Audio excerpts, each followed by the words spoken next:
A striking woman leans against the cabin top of her sailing boat, smiling as you approach. Her green raincoat glistens with droplets.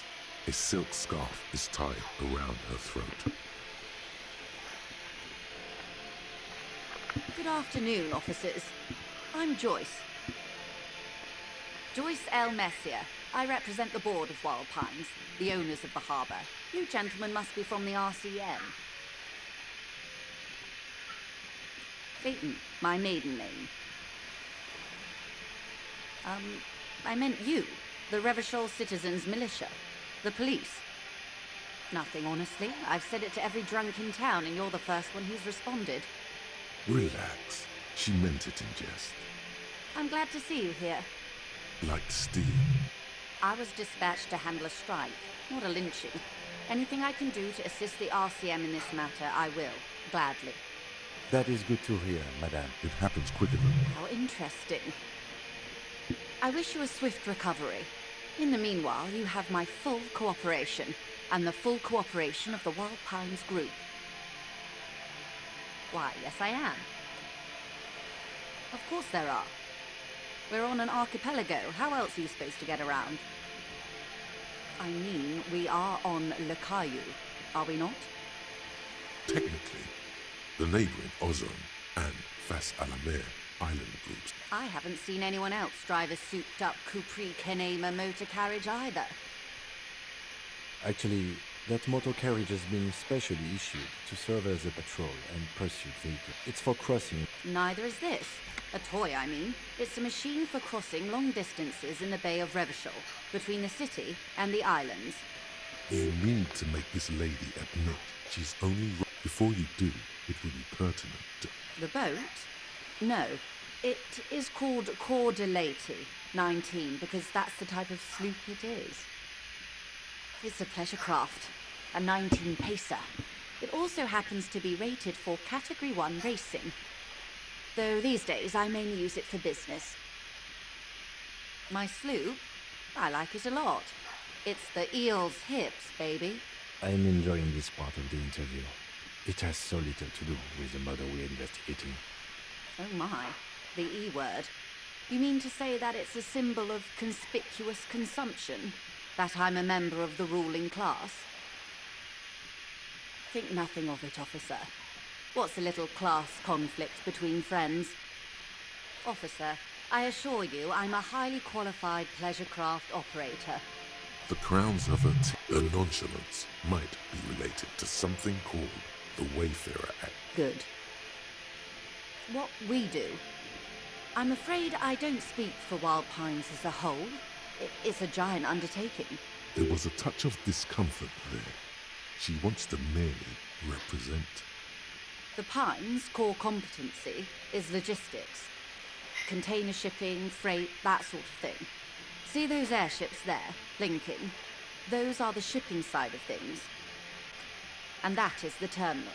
Another subdivision deals with energy, oil and gas exploration. The Wild Pines Group is one of the original Revacholian Indo-tribes. Why, thank you. I'm not at liberty to discuss the company balance sheet, but I can tell you that last year, the company booked more than 20 billion real in revenue. And to think, there are years when the group books losses in the billions. Wild Pines employs 72,000 people, all of whom have families that depend on their salaries. It is a tremendous response. They started as an exploration and cargo fleet conducting trade between the Samaran and Insulindian Isolas 250 years ago, when pine ships explored the South Seminese and charted Lormentang on behalf of the suzerain. Centuries of care, deliberation, and madness have gone into this endeavor. Vessels pass through the great unrest to re-emerge with apricots in tow. The logic of the system is totalizing. It's taken everything from its employees to build it.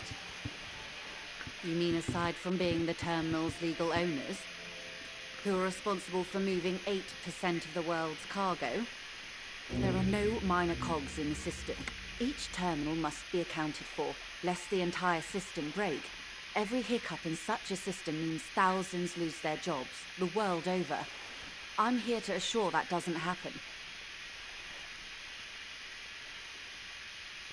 Is what you want. Look at that lady. Take a gander. Why, yes. Tucked away under that sturdy green raincoat. While dull orange. These are the kind eyes of the rich within reach. Now look at you. You're poor. Poor as balls. You can't ask this person for money. Maybe. As I was saying, if there's any way I may be of assistance, please don't hesitate to ask.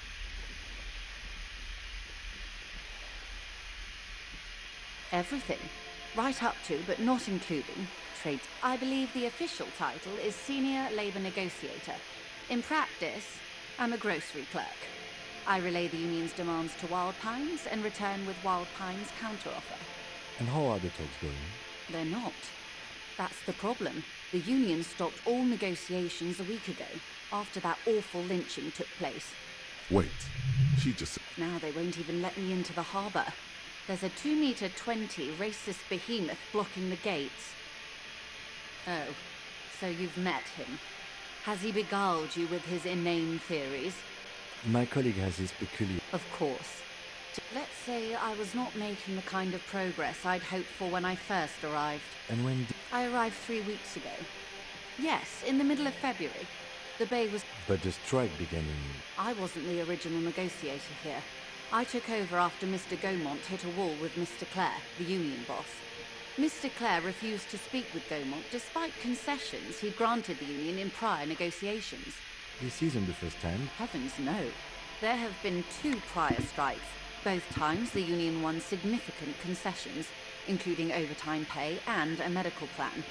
This time their demands are more, I guess you could say, aggressive. Ludicrous even. It's... Of course. How else can I help? Of course, Detective. Take care.